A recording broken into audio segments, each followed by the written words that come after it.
আসসালামু আলাইকুম ওয়া রাহমাতুল্লাহি ওয়া বারাকাতুহু। পবিত্র রমজান আমাদের জন্য বরকতময় এক মাস, যেখানে রয়েছে ইবাদতের অফুরন্ত সুযোগ। এই মাসে রোজা রাখার পাশাপাশি আমাদের কিছু গুরুত্বপূর্ণ মাসালা জানা জরুরি। যেমন, রমজানে ভুলবশত কিছু খেয়ে ফেললে রোজা কি হবে? শরীরের ক্ষতস্থান থেকে রক্ত বের হলে রোজা কি ভেঙে যাবে? এনজিওগ্রাম করানো বা ইনজেকশন নেওয়া রোজার উপর কোনো প্রভাব ফেলবে কিনা?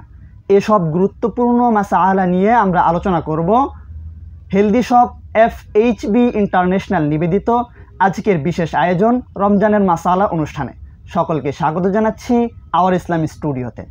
আমাদের সঙ্গে রয়েছেন মুফতি লুকমান হাসান, উস্তাজুল হাদিস, জামিয়া শারিয়া মালিবাগ, ঢাকা।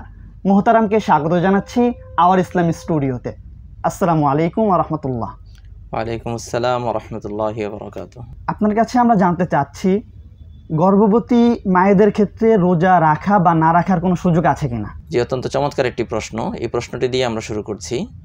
তো আল্লাহ সুবহানাহু ওয়া তাআলা মানুষের উপরে রোজাকে ফরজ করেছেন। একই সাথে আল্লাহ সুবহানাহু ওয়া তাআলা আমাদের শারীরিক সুস্থতা, বাচ্চার নিরাপত্তা এবং গর্ভবতী মায়ের নিরাপত্তাকেও নিশ্চিত করেছেন।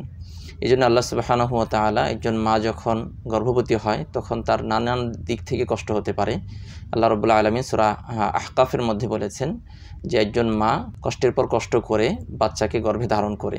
তো এই কষ্টটি আল্লাহ রাব্বুল আলামিন তিনি জানেন, এজন্যই সুযোগ রেখেছেন যদি মায়ের অথবা বাচ্চার কোনো ক্ষতি হওয়ার আশঙ্কা থাকে রোজা রাখার কারণে, অবশ্যই সে রোজা না রাখার সুযোগ আছে। বরং সেক্ষেত্রে রোজা না রাখাটাই ইসলামের বিধান এবং সেটাই করণীয়।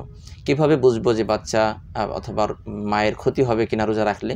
সেটি মা তার অভিজ্ঞতা থেকে বুঝতে পারেন। যেমন রোজা রাখলে দেখা যাচ্ছে সন্তান নড়াচড়া কমে যাচ্ছে অথবা শারীরিক সুস্থতার অবনতি হচ্ছে, কিংবা অভিজ্ঞ কোনো ডাক্তারও যদি বলে দেন, সেটার উপর নির্ভর করে তিনি রোজা না রাখার সুযোগ আছে। যদি এমনটি না হয় যে বাচ্চার কোনো ক্ষতি হবে না অথবা মায়ের স্বাস্থ্যেরও কোনো অবনতি হবে না, তাহলে রোজা রাখতে হবে। আশা করি বিষয়টি আমাদের শ্রোতাবৃন্দ স্পষ্ট বুঝতে পেরেছে।